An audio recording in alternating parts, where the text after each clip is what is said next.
1. září roku 2000. To byl ten rok, kdy jsme poprvé vstoupili za práh základní školy v Kobeřicích. Nikdo nevěděl, co ho čeká, ale mnozí jsme se těšili.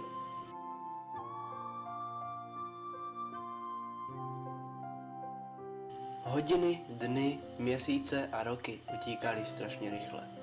A nikdo to nedokázal ovlivnit.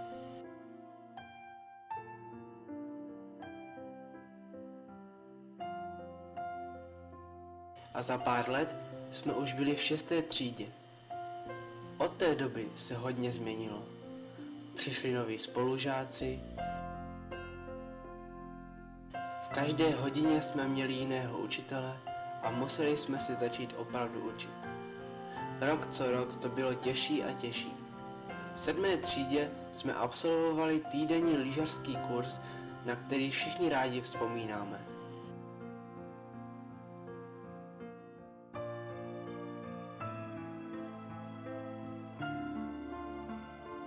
Z naší třídy se stala jedna velká parta, se kterou nebyla nikdy nuda.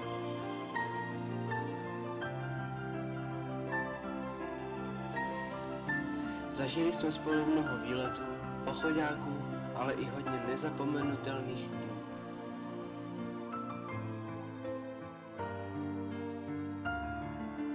Každý rok jsme spolu oslavovali Vánoce, Halloween, Den dětí a další svátky.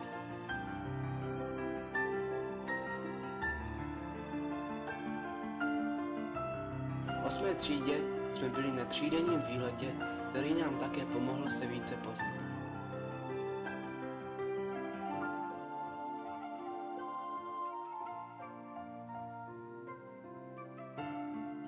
A teď přišel ten osudný 9. ročník.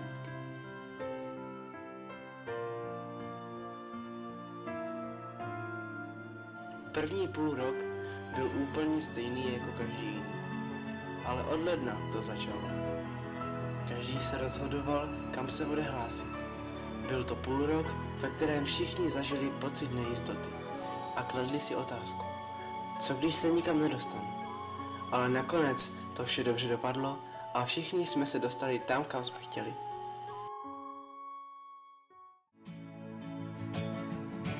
Jednou všechno prostě končí a někde něco začíná. Já se touhle písní loučím a naši bránu zavírám.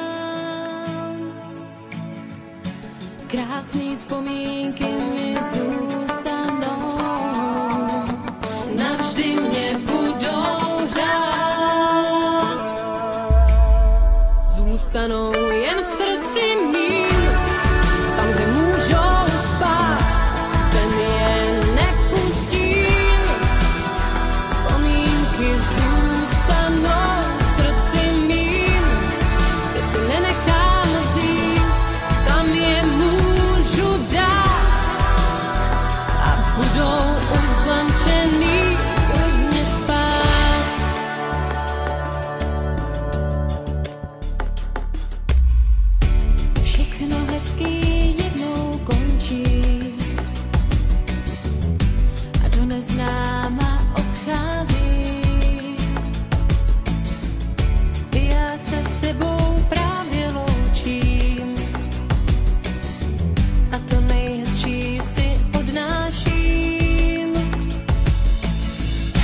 Krásný vzpomínky